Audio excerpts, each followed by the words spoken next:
Welcome back, dear listener. It's another episode of Havlicek Stole the Pod. I am your host, Alex Goldberg. With me, as always, is Dr. Justin Quinn and Daniel Donabedian. And we've got a special guest here. It's Jake Uitti, author of The Chief, the story of the Boston Celtics' most enigmatic icon from Triumph Books. Guess what? It's out on March 10th. And I'm guessing there's going to be pre-orders and other things like that. Jake, do you want to tell us a little more about that? Yes, pre-orders are now open. Sales have been very good, actually. I'm glad to say. And the book is out March 10th. There'll be signings. There'll be media. There'll be a lot of stuff around Boston. We're just sort of having meetings about that now. But it is available to purchase on Amazon, and you can give someone a slip of paper that says, "I got you the Chief," and they can open that on Christmas, and it'll come to them in the spring. There you go. Well, so it's the 33rd episode of Havlicek Stole the Pod. It's the Larry Bird episode, and what better way to throw it back to the Larry times than to talk about one of his favorite teammates, Robert Parish, the Chief, and the book about him that Jake is going to be kind of previewing and walking us through a little bit. But before we get into any of that, we have to get into, first off, the segment that is named for another Boston Celtics legend, The Steal. Right off the top, Jake, you get to take this pod in any direction you want. Where are we going? I had a basketball idea, but then something just came to me. Here's a question for you guys. I don't know if you want me to rant or just ask. Here's the question. Is rock dead? Is rock music dead? Oh, absolutely not. Yes, I'm with you, Alex. Yes. Not even close. You're asking a biased audience because now it's time for self-plug. Hello, I'm in a band called Divine Sweater. We do indie pop with some rock elements.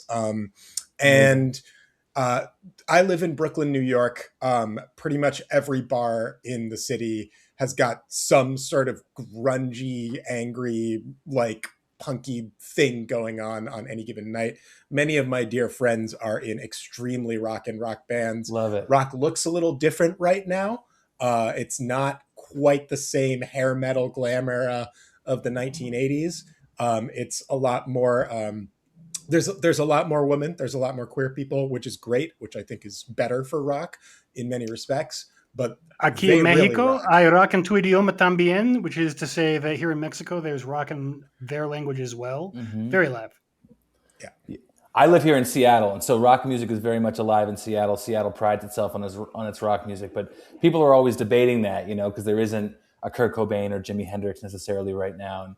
But I think it's coming back in a force. I think people are going to pick up guitars, and it's back. So, Alex, I'm glad to hear that it's alive in Brooklyn too. Which is, I'm from New Jersey originally, and I miss New York City. So, thank God. Asbury Park, perhaps. Oh man, Princeton, New Jersey, actually. Okay, not too far. Bit, yeah. Daniel, you have any thoughts to add about whether rock music is dead or alive? You're the youngest member of this pod, so I feel you can add some additional character to this. I wish I could, but I honestly don't have too much of insight on that. At least in Boston, I'm not sure. But I will say I know a lot of rock gets kind of that angst from what's going on in the news, and there's plenty of that right now. But that's all I'll say on that.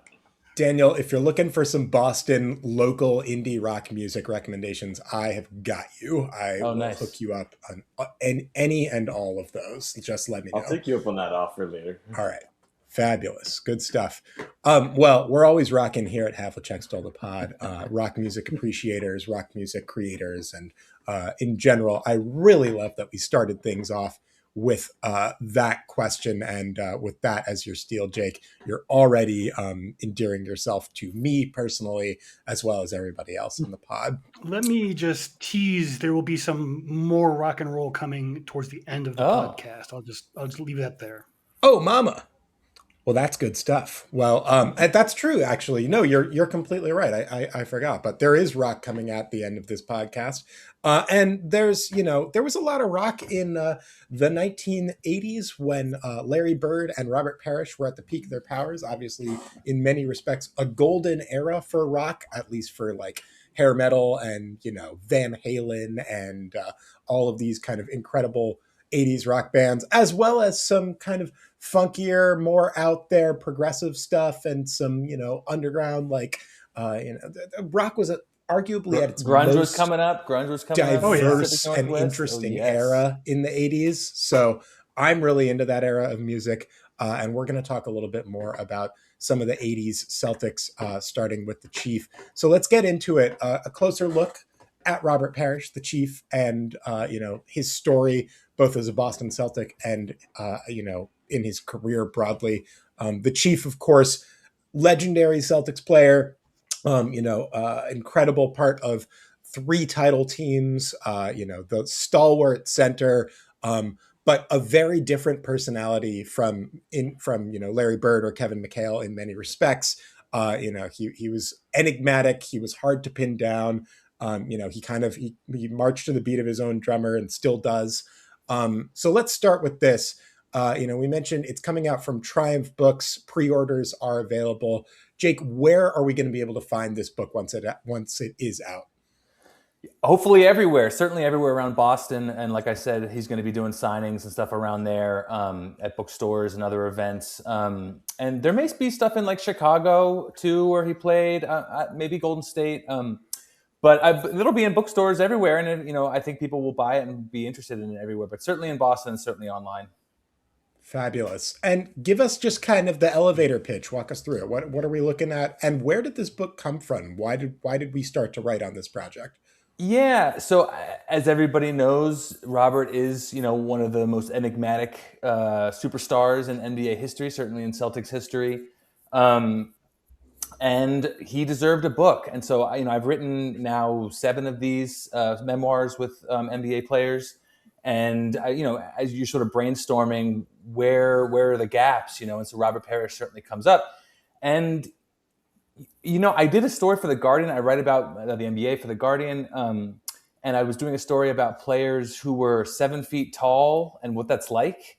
And I just reached out and ended up talking to Robert. I think I did another story about what it's like to play 20 years in the league. And, we got a very distant friendship and emailed occasionally and things like that. And I think, people have been asking him to do a book for a while at various stages in his life. But I don't think he had a great deal of trust with a lot of the media members that he knew. Certainly he did with some, but others he didn't. And so maybe someone who wasn't around for his, glory days in the NBA was the type of person that was going to sort of strike his fancy. And I was that person, right place, right time. Yeah, so tell us a little bit more about being in the right place at the right time, because here's the thing. The Chief is notoriously hard to get on any sort of media, anything. I mean, the fact that Bill Simmons was able to get even a little bit of the Chief for the Celtics documentary felt like a minor miracle. How did this, why you? How did you get there? Because I'm the best. No, I don't know. I had done those articles, and Robert is his girlfriend, his longtime partner, Esther, and I don't want to tell too much of his personal life, but they have a great relationship, and she's been helping him open up, I think, and maybe reminding him how important he is to a lot of people and to the history of the league. And I think I caught him at the right time. In her cajoling to get him to open up a little bit. I think they'd done a few videos on TikTok. And we'd done a few articles and they had gone well. And I think he liked, you just kind of can tell some chemistry with people. And I had worked with people whom he knew, like Michael Cooper and Michael Ray Richardson, which always is hard for me to say, and Earl Curitan and Muggsy Bogues. So there was, like I said, it was the right place, right time. And then we have conversations like this, and he can open up or feel comfortable. And I send him writing as we go, and it's not bad, or it's not trying to manipulate the story. And at the top, you said I'm the writer of this book, which I really appreciate, but I'm also the co-writer of it. So it's in Robert's voice, and so we did it together. But I'm sure there's a lot of people that wish they could do it, and I wasn't even thinking of that when I reached out to him, or whatever kind of history or people may want to work with him. But I asked him, and he said yes, and the process just kind of step by step. Now we have a book. It's cool to hear that it's in his voice and that you view yourself as a co-writer, because Absolutely. I think that adds an element of authenticity that I think a lot of people would be looking for in a book like this.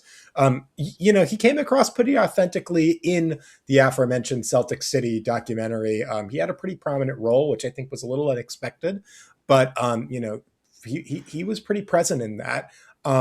Does that role and kind of what he did in that documentary depart at all from what was depicted, or does that role depart at all, or his depiction of his time in Boston, from what you found in your writing and in your work with him?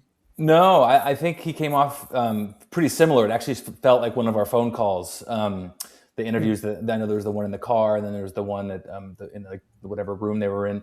But Robert's one of those guys, like I think he got his reputation. He earned his reputation, and he's honest about that in the book. It's not some general unfair treatment. I mean, certainly there were some things that were unfair in his life that a lot of people go through, but he earned his reputation in a way, and he's now opening up, and he's warm. He's like Tim Duncan. He's like one of those really quiet, funny people, and he's really gregarious. He's warm. He's funny. He's not afraid to use a bad word, like he's not afraid to get into some thorny subjects here and there. So it was great, like it was actually, I've done seven of these books, and this was one of the easier ones. He's an avid reader, and so he honors the idea of writing a book. And I think because he has been sort of mysterious, I think since we were going to write it, he wanted to do a good job of it and represent his story. And hopefully readers find that to be the case. But the Celtic City was great. And no, it seemed a lot like, our conversations and the type of person that I got to know.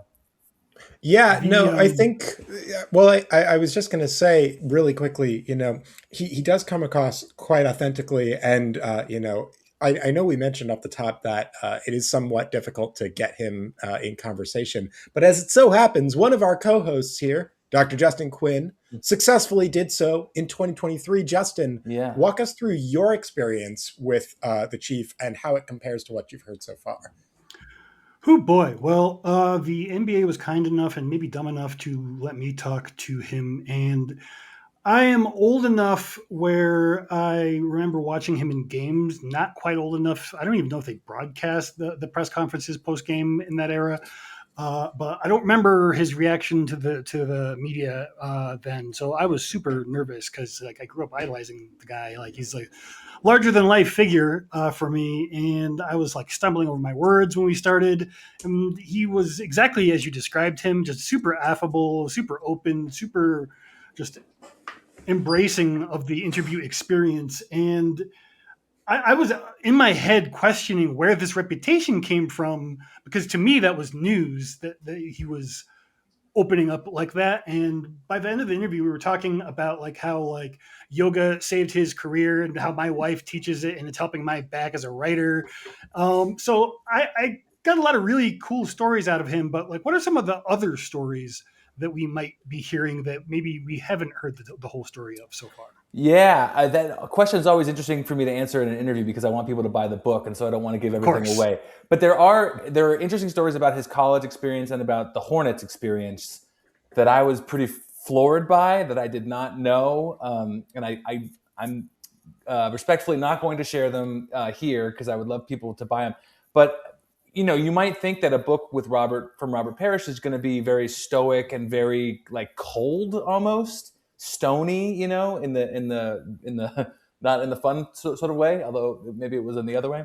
But he's gregarious. He's funny. He's a jokester, and he's looking to laugh. It's not like we stumbled upon a joke here or there. Like he works the conversations to get in those places, and it was really fun. Very cool. His college experience in particular does stand out to me. I won't go too far into it because I know you cover it in your book, but that's definitely something to be looking out for. He went through a lot of stuff in college that I think really impacted him later on in life. Did you touch on anything to do with his time with Team USA? Yeah, we did talk about it a little bit. I'm trying to remember the exact details of it, but the issue was he wasn't allowed to play because his college because of for no real reason, but because people were speculating about some sort of illegal, illicit payment because he went to the smallest college in the history of D1 schools or whatever it is in Louisiana. But and that's some of the stuff that shaped his emotional relationship to the media and to just people out in the world. And there were some very sort of personal family issues from those early days that I'm not sure how public or not they are. And that's some of the stuff that I think people will be really interested in the book. having to do with college and why he stayed local and why he was sort of quiet about that. But he's not the type of person, and you can see that from his career, to chase anything or to acquiesce, and to a fault, I think. And I think now later in his life, especially now that he has a very serious relationship, there's a sense of opening up and sharing, who he was. And I hope readers like it. I hope you guys like it. You guys, you've read some of it, right? Yes. I have not read any Not of yet. it yet. Yeah. No, but Okay, cool. I did do some additional investigations just so I have some great. stuff to kind of Yeah, touch on great. with Yeah, you. yeah. I was not aware, in fact, of just how fraught his relationship was with the Golden State Warriors, actually, and the fact that he was a number one pick and that he was basically signing on to a team that was falling apart. And as he Right. got better and kind of found his sea legs, the rest of the team decayed around him to the point where he was not able to carry it, even as good as he was. And the whole local media basically jumped on him for Yeah. that. So, like, I do understand. So I imagine you touch on that Oh, that yeah. kind of dynamic as well. It was decay, and it was also what seemed from Robert's perspective, sort of intentional or stupid transactions. It would seem like every year they got rid of like a future Hall of Famer like Jamal Wilkes, and there's one or two other guys. And then Jamal Wilkes a year later wins a championship with the Lakers. Like that's how it was from Robert's. I think the first year they were good, and Rick Barry was still kind of playing. But then it's this really interesting contrast between Rick Barry and Larry Bird that comes up, through Robert. Two similar players that people obviously would compare because of their, they're both white and they're, scorers and sort of team figureheads or whatever, but very different people and led to very different results. But so the team sort of decayed and got old, but it was also intentional or at least poor management. And so Robert's looking around like, where are all the all-stars we had 3 years ago? And so he got the call about the trade, and he literally jumped up and down for joy to head to Boston, which I love that visual. Absolutely. Another thing that stuck out to me, I was rewatching Celtic City, and we all know the fraught relationship of the city of Boston and race, and that was not gone. That's not gone now, and it certainly wasn't gone when he was an active player for the Celtics. Yet he actually has a surprisingly positive outlook, at least now, on the city and his time there. But he did allude also to some not so great moments. He didn't mention any of them, as far as I can recall, in Celtic City, but he did bring them up. Is that something you guys talk about at all? Yeah, totally. It's easy to draw comparisons between Robert and Bill Russell. These very two historic, defensive-minded centers. And Robert knew that, and he held on to that torch or legacy intentionally and with great pride. And part of that is, comes a socially minded eye, and how could you not, as a very visible Black person in Boston in the '80s? But Robert does speak very highly of the area, and that he didn't, deal with a lot of trouble comparatively. And he's just as he understands, or at least told me, of course, that he's a celebrity, so he's probably not going to deal with as much. Yeah. And there were some, cars being pulled over and maybe some extra attention about some cannabis use and things like that. But overall, other people like Dee Brown got it worse that we saw in Celtic City and things like that. But I was surprised, like especially now when that stuff is so open to talk about, he wasn't ready to point fingers, and he seemed, happy, comfortable, and generally appreciative of the town. I hope I'm not putting words in his mouth, but that's what I remember. That's the impression I got as well. Yeah. But yeah.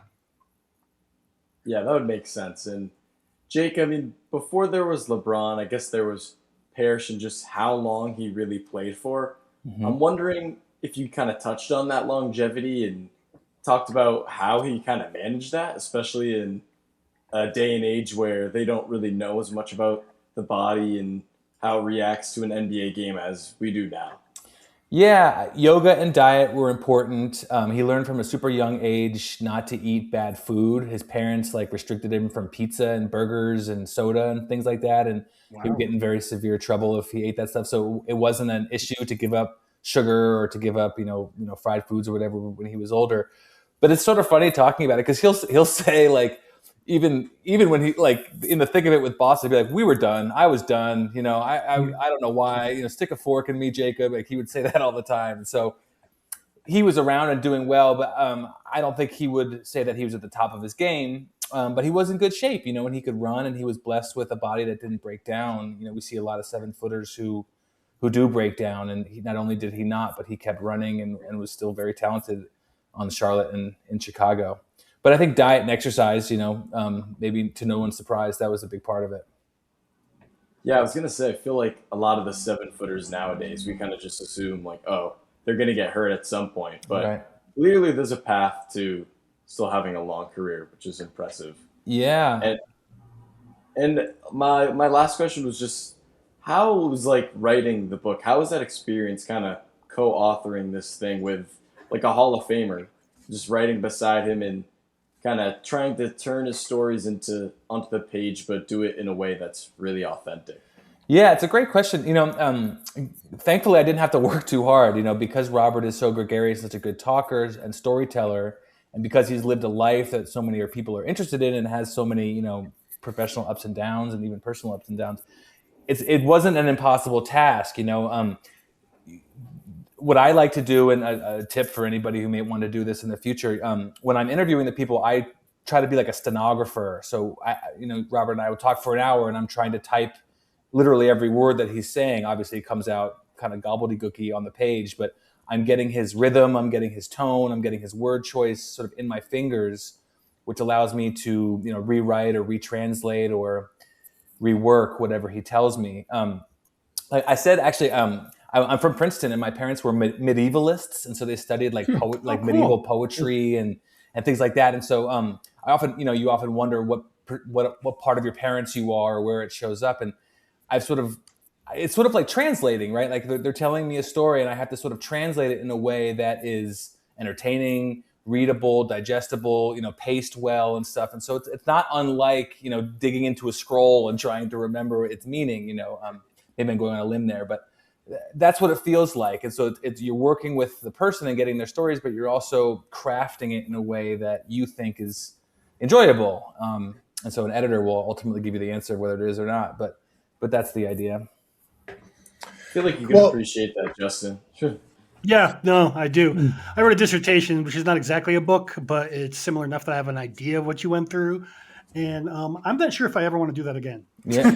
It's a lot of work. Yeah. I love it. I love that I get to do this. And it, I don't want to get too heady again, but it makes me feel like we all have our roles, we all have our jobs in this interconnected web of whatever you want to say. And I feel kind of called to this job, and it's, not to be too highfalutin, but I really like it, and it has worked out so far. And there aren't a lot of people doing it. And it seems to fill a type of need. And so more power to whatever you guys want to do, like this, the podcast and whatever else, because you're filling a need that others aren't doing, including myself. So I like the uniqueness or the individuality of it, just like, you guys are unique and individual at the same time as well. Oh, thank you. Look at this. You're so sweet. What the heck?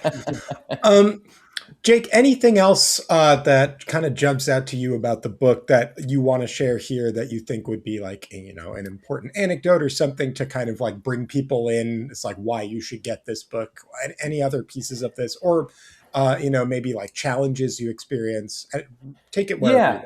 Yeah. I think the perception of a book like this is that, the term that people use is hagiography. And if a book or a documentary is produced or co-written or with the subject involved, that it's going to be surface level or not tell the whole story. And, at the end of the day, it is in the person's voice and they have final say. Robert has final say. But the way I like to do the books is to be as thorough and truthful and accurate as possible. So no one has lived a perfect life. No one has lived a flawless life. And so we do dive into other parts of Robert's life that, weren't the good kind of headlines and whatever else. And I try not to steer away from that stuff when I do books. Like I did a book recently that came out with Tim Hardaway. And like I said, I did a book with Michael Ray Richardson, and they all have their own, bumps and bruises in their life too, some self-inflicted. So I think it's important to be thorough, as best as we can. And so anyone listening to this, I hope that they, give it a chance in that sense.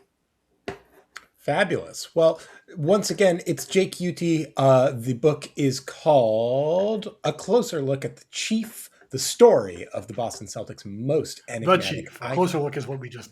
Sorry. Yeah. So sorry. Butchered the plug. The Chief, the story of the Boston Celtics' most enigmatic icon. It's available from Triumph Books. It's out March 10th, and you can pre-order it right now. Anything else to plug, Jake, before we close up shop here? Just keep listening to this podcast, future episodes. Fabulous. Thank Daniel, do thank you have anything to plug? I mean, you found me on here at Have a Check Stole the Pod, but you can also look me up Celtics Wire. Find me on Twitter at DanielD1214. It's where all my reporting Celtics stuff is going to be. Or just Google my name and stories will come up. Dr. Quinn, anything for you to plug? Usual stuff, usual places, but I might also be on Rookie Wire this week with some stuff about the Capitanes here in Mexico City. Oh, Fabulous. And the only things I have to plug are the aforementioned band Divine Sweater. You can listen to us pretty much anywhere and follow us on social media. If you like rock music or, soft rock music or indie pop or dream pop or whatever it is that we're supposed to be these days, give us a listen. It's loads of fun.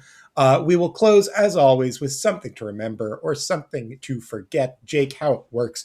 You can pick a topic. It can be about basketball, Robert Parish, the Boston Celtics, your life, rock history, Nordic ancestry. You can take this anywhere that you want to go, something to remember, something to forget. Dr. Quinn is going to model for you to show you exactly what we mean. So you actually picked the perfect thing to talk about to steal the pod, because one of the original hosts of this show back about not quite a decade ago when we started, he is based in the United Kingdom, and he has a band out there called Parish. It used to be Chief, and then it was Chief Springs. They're really good as well. I encourage everyone to check them out. There's a lot of rock going on in the world right now, and a lot of really good music too. So check them out. Daniel, do you have something to remember or something to forget? I'm going to remember the fact that Kevin Garnett's finally going to get his number retired in Minnesota, which has been like 2 decades coming now. I don't unbelievable. Even know. It's been a really long time, but I'm thankful that he can have that because I'm sure he's been looking forward to it. I'm going to try and remember, as the winter gets darker and colder and more miserable, that taking the time of day to go do a little workout or run around or be physically active makes my brain feel a lot better than when I don't. And I know that there are times over the course of the winter where I'm not going to feel motivated because it's going to be miserable out, but I got to just do it anyways, because I will feel better and I will feel worse if I stay inside and continue playing video games, which is my default.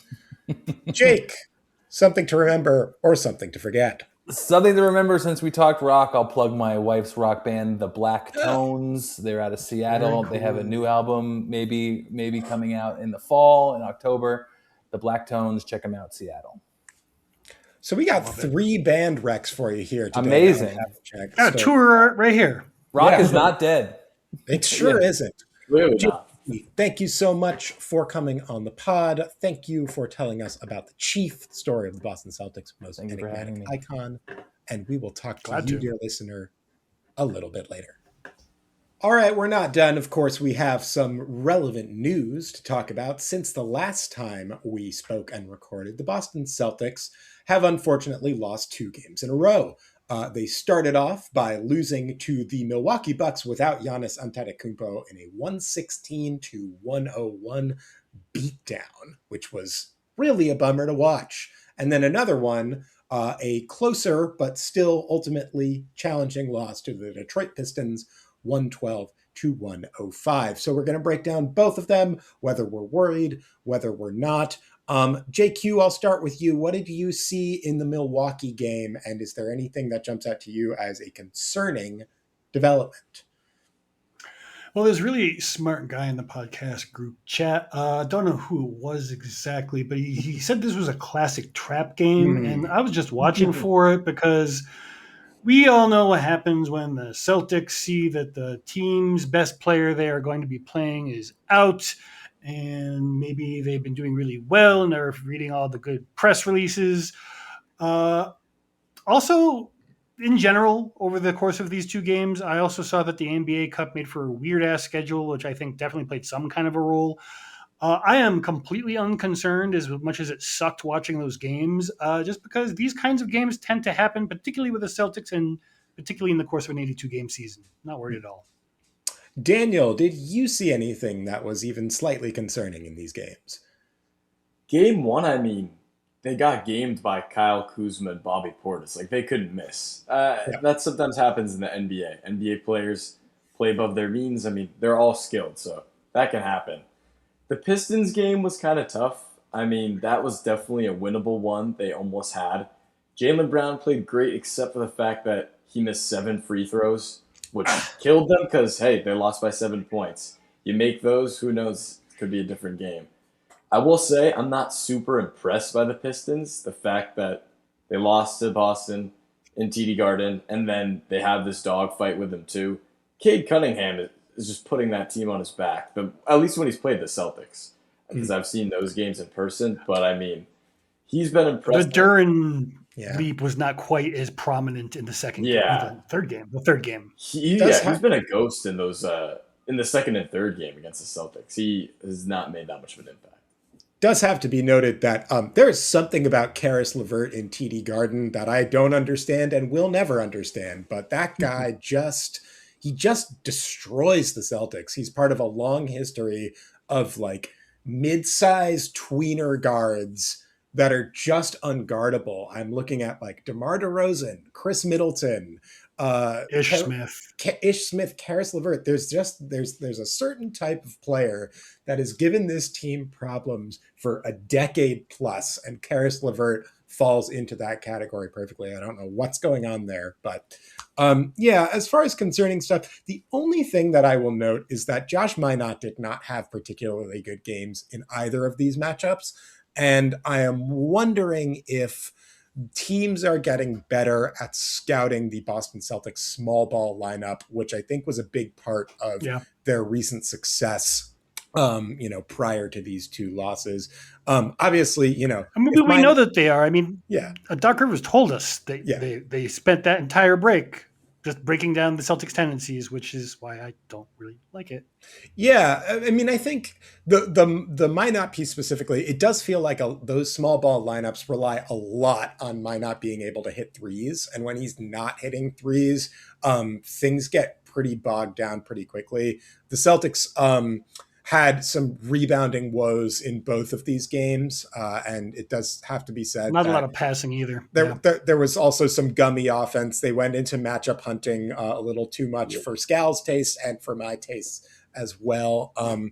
But yeah, no, I'm just kind of keeping my eye on what adjustments Joe will have. I will say the practice footage suggests that they are placing a significant emphasis on rebounding going forward, at least if recent practice footage is to be believed. So we'll see. They were killing each other. Yes, they were mauling each other. It was quite something to watch. But we'll see. Also, we're getting closer and closer to trade season. December 15th has passed, and so we're now at the point where teams are going to start looking around for roster improvements. I do think there's a world in which Boston will be aiming to bolster their front court. As to what that looks like and whether that results in those small ball lineups continuing in the same way, who's to say? But it's just something I'm keeping my eye on. I'm not too worried about it. I mean, Brad did say that that's not off the table. I mean, what he meant exactly when he said that is up for debate, but at least there is, as long as the moves make sense, I think the North Star, all that stuff, like then it could happen. But the more I hear these kinds of like rumbles and admissions and such, that I think that it's going to be a move that cuts cost, but also brings back a player. We're going to get into Brad's. Sorry, I was just going to say it's still about the money. He said, if it's a good deal within like the aprons or whatever, but. For sure. It's the suspicion of every member of this podcast has always been, at least for this season, that the Celtics will be going under the tax or aiming to do so rather than taking a big swing. But there's still players that you can add to your team while doing that. Before we move on to Brad Stevens' presser, we should also mention that in the Detroit game, the Celtics announced that longtime trainer Eddie Lassert is currently fighting leukemia. They've set up a fundraiser on their website, http://celtics.com/20 seconds. That's 20 seconds after the Celtics.com portion. Really important stuff. Leukemia is awful. Cancer in general is awful. And anything that you as a listener or us as a podcast can do to help spread awareness and provide support for Eddie Lassert, Celtics legendary trainer, huge part of the 2008 title team, among others, is worth doing. So got to plug that. But yeah, so let's talk a little bit more about kind of what the future of this team, the immediate future of this team looks like. Adam Himmelsbach has been pumping the brakes a little bit on Jason Tatum's return, saying that the Celtics need several more steps to be met successfully. However, Chris Haynes earlier today just came out and said that Jason Tatum told him he's playing this season. So what are we to make of all of this? He's playing this season when he's ready, but the question is, when is that going to be? Yeah, it's still up in the air, but I mean, if someone went up to me and was like, make a choice now, is he playing or is he not? Like, no gray area. I would lean more so on he will play this season. I think just with how much of a sicko he is to come back and how bad he wants to play, even though there will be obviously people standing in his way, like there are doctors, there are staffers, this isn't just his decision. But ultimately, he has the most say. Joe Mazzulla literally said, it's up to him. Like, I'm not going to stand in his way. Now, Brad Stevens might feel differently, but still, I think at the end of the day, he has the most say in this decision, and I think he's going to choose to play. If we know anything about Tatum, he wants to play. Well, what I think the effect only that'll real. have? Go ahead. What effect that'll have, I don't know. But I would say maybe March, late February. A lot of factors, Yeah. a lot of variables, but hey.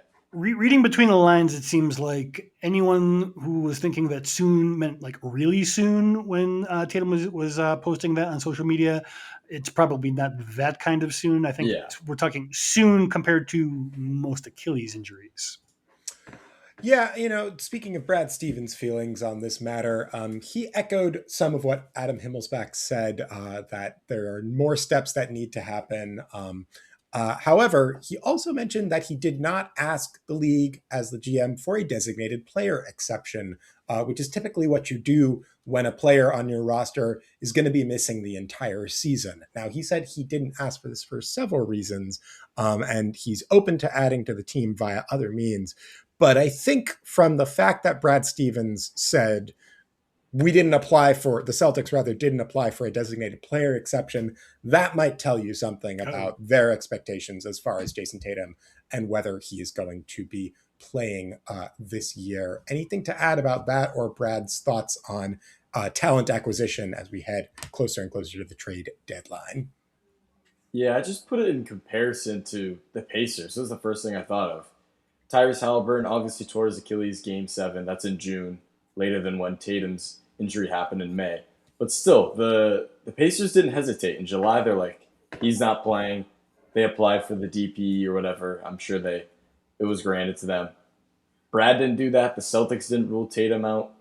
I think there's a little more to that than just like, oh, maybe we're keeping the door open. Like, I think there could be a real chance he'll play later. But obviously, there's so many variables, so many things that could go wrong. So we just got to wait and see. Well, let's address the elephant in the room. If they did use the DPE, it would probably put them back over the second apron, which they might be open to doing a deal that adds talent. But again, they're not just going to go out and use a DPE when they currently have a $22 million trade exception. They could just put someone in anyway. So it's not like they actually needed it. It's an extra tool if you wanted to add two people and you wanted to go crazy adding salary, but they're not going to be going crazy adding salary, at least not this season. Yeah. Justin, there's a note in here. USF-Oregon will host. I don't know what this is or what this means. Can you please give me some context here?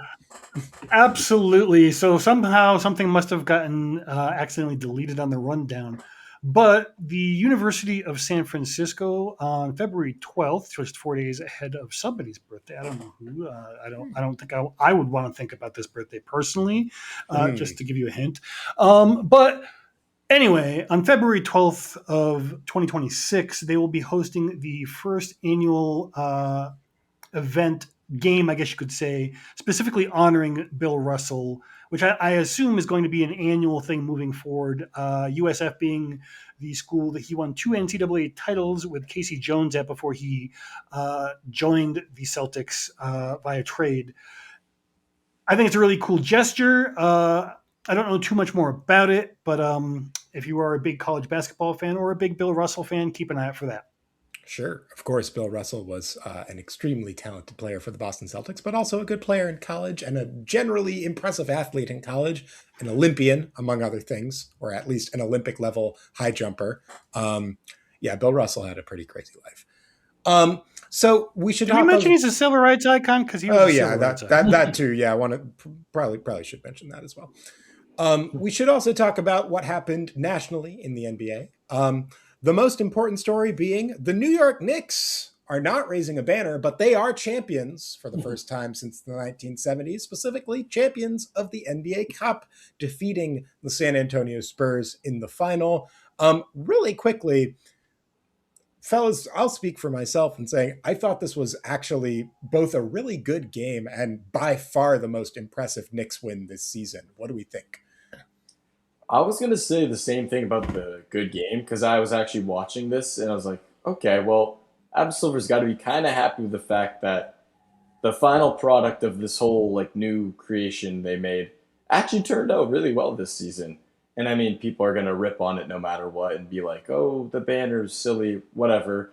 But hey, at the end of the day, the final game was a great game between two teams who we could see later on too. I mean, like Alex said, the Knicks look pretty impressive, and with how bad the Cavs have been, I feel like the East is really shaping up towards them. But we'll see. We're still game like 26. I'm surprised that the Knicks are not hitting it because the players really seemed into winning it. I mean, not just on the court, but afterwards as well. Yeah, no, But, their well, arena. They can do they what they seemed want. hype, and the one thing I will say that I loved about the Knicks win here is that they really took seriously the let's get the end of the bench guys paid thing, which Mhm. seems like it's actually the most fun part of the in-season tournament Mm-hmm. is players going all out to get their teammates paid is actually that's pretty fun. So I definitely enjoyed watching that. Now, I have my thoughts about the Knicks generally, but listen, for the most part, it has to be said that this Knicks team is quite likable and there's a lot of cool guys on it. And yeah, it was also impressive just to watch and kind of see the vision that Mike Brown has for this team taking shape. Mitchell Robinson has been on a tear lately, and it seems like they've really found a good rhythm with their six guys. There was a lot of speculation about whether the Knicks are going to be involved in the Giannis sweepstakes. I think they could be, but I don't think they're going to be doing that this season. I would reckon that would happen only in the off season at this point, because it seems like this Knicks team is kind of gelling. So interesting to watch for Yeah. sure. National news continued. We talked a little bit about Adam Silver and how happy he must have been with the final product of the NBA Cup. He wasn't particularly happy with Steve Ballmer and the Los Angeles Clippers, and is hinting at decisions to come relatively soon in that matter. But he was happy with the NBA Cup as well as some other things that he mentioned in his recent press conference. Most specifically, talking a little bit about expansion for the league in 2026. The reason that we bring this up is because he also alluded in that conference that Las Vegas would no longer be the home of the NBA Cup starting as early as next year, that they would be moving to famous college courts such as the Duke Blue Devils home court. So I guess I'm curious, putting some things together here with talk of expansion and also talk of Vegas no longer being an appropriate site to host the NBA Cup. What do we make of this? I'll flip it to you. Mexico City, clearly. Yeah. Sure. Right. Of course. Daniel, thoughts? Yeah. Well, first of all, I do like the college thing. I think that's a cool gesture. I'm a fan of that. I think there needs to be a little more synergy between the NBA and college basketball because sometimes I feel like that gets lost since a lot of the best players in the league right now aren't coming from college or they're coming from overseas or whatever. So I like that. But yeah, it seems like Vegas is obviously favored to happen. If you look at the Aces, you look at the fact that there's Golden Knights now. They're getting the Athletics. They have the Raiders now. Like, wouldn't it make sense to have another team in there to finish off the Big Four? I think it's definitely possible. They have the court space. Personally, I'm not a huge fan of Vegas, the city itself, and like what that means for sports because there's not really like a sports culture there. It's just gambling, which we talked about months ago is a problem with the NBA. But it seems like that's going to happen, or at least that'll be one of the cities. Mm. JQ, thoughts on the other city that might be added to expansion? Well, if they don't bring Seattle back, then what are we doing? Like, why are we doing this? Honestly, if you don't right one of the biggest wrongs in the modern history of the league, I've lost interest in expansion. Even if, no, I'm lying. If they brought one to Mexico City, I would be very interested in expansion again. But apart from that,